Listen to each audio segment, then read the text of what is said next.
Well, shopping for a rare record sometimes takes you off the beaten path. That's exactly what our next guest does. Joining me in the Daytime Buffalo studio is Mick Hayes from Move the Needle Music. Mick, thank you so much for coming in today. Well, thank you very much for having me. I want to know how you got started in buying and selling records.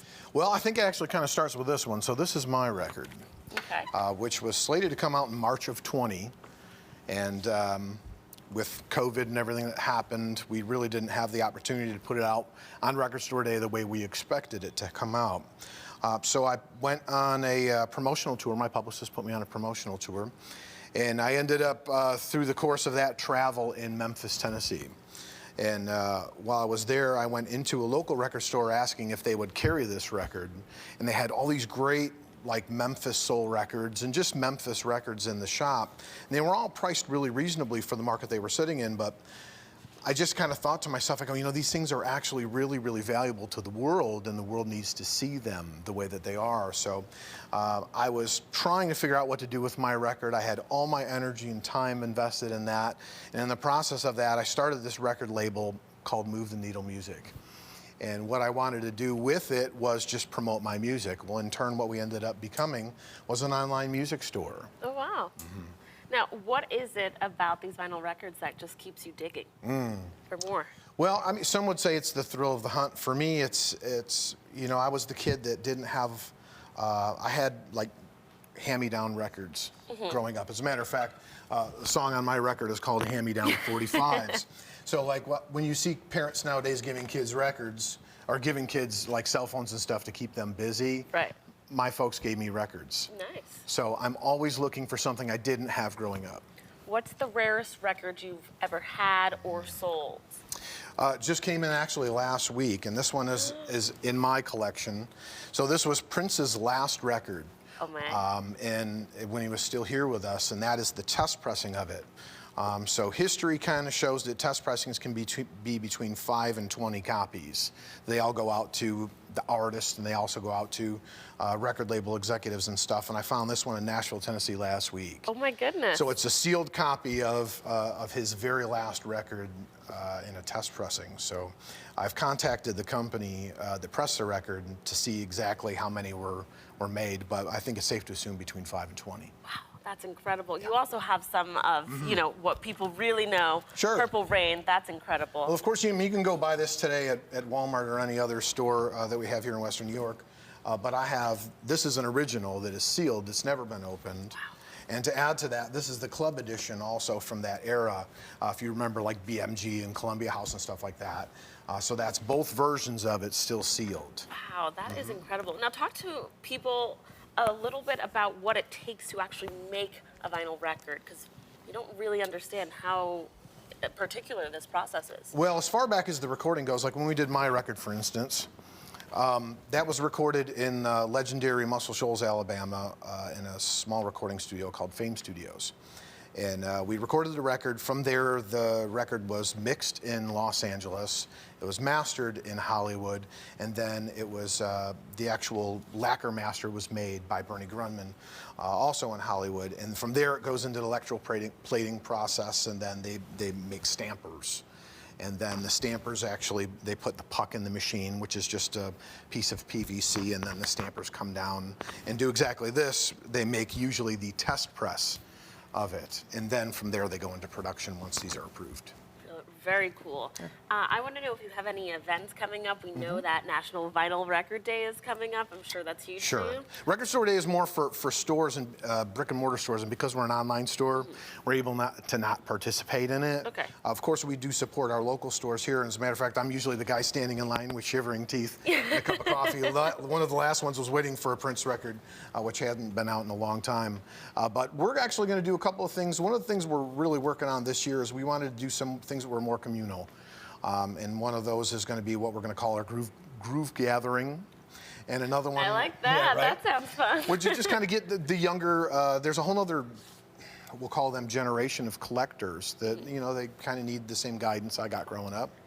And then we're also going to do a record crawl, much like a pub crawl, where we're going to do something where we just go from record store to record store here in the area and just support them. That is really, really awesome. I love vinyl records. I know that my generation, obviously we grew up with iPods, right? Sure. And CDs, but I think we're starting to get back into kind of the roots where it all started and find a love for it, the difference of sound from listening. What's the difference in that? And then again, you have artwork, and I say it all the time, it's like we spent the time the same way with my record with any of these artworks. Of course, you know, it's kind of funny that I brought my white copy of the Beatles' White Album, where there's not much artwork included there, but some of it is, you know, again, for the artwork, the things that it's more tangible. And we sat and read these things on the floor while I was playing, and you read along with the lyrics, and that's the part of it that's the most nostalgic for me. That's really cool. Now, where can our viewers go to learn more about Move the Needle music? Well, so we don't have a traditional website anymore. We did try that for a while. It really didn't work for us. What we do is we sell on the Discogs marketplace. Okay. So shop MTNM, which is obviously Move the Needle Music. Shop MTNN.com. If I said that rightly. There you go. Like you just said, if you are interested in learning more about Move the Needle music or would like to just check out their selection, you can head over to their website at shopmtnm.com. Thank you so much for being here. Thank you for having me. I really appreciate it. Well, a new documentary and new music from some Irish rock icons and a sneak peek at Disney's The Little Mermaid. Michelle Medina has your eye on Entertainment Report. The first full trailer is out for Disney's live-action take on The Little Mermaid. Someday I'll be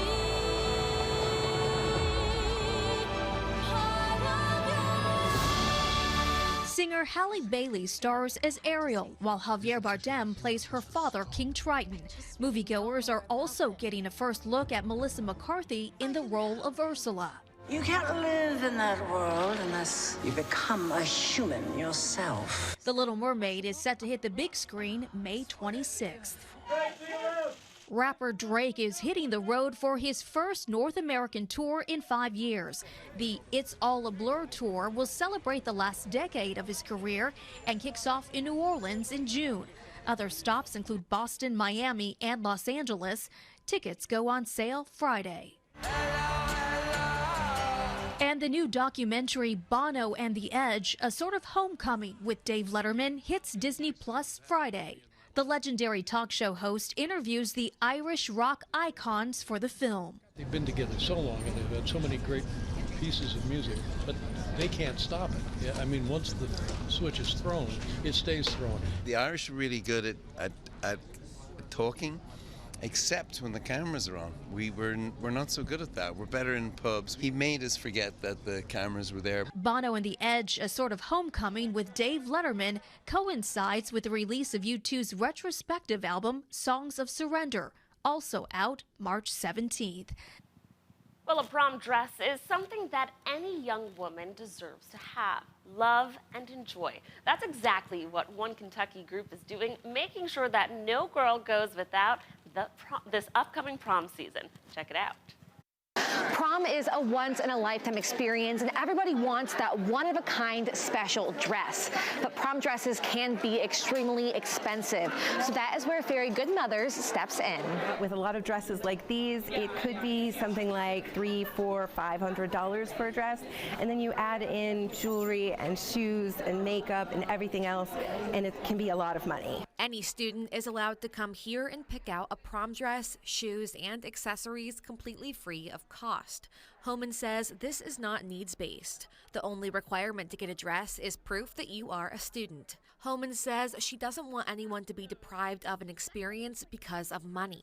I think over time we've realized that life is made up of important moments, and prom is an important moment. Students from all over Central Ohio could shop dresses from size 00 up to size 36. There's a lot of dresses. There's something for everyone. That is true. Students Addie McClements and Kaylee Sink both found dresses, shoes, and accessories today. It has just been so fun because I didn't think I was going to be able to get like a nice dress, and it's absolutely gorgeous. I'm kind of relieved because that means I don't have to spend hundreds of dollars on a dress I'm going to wear once. Like, these are free, they're nice, and they're unique.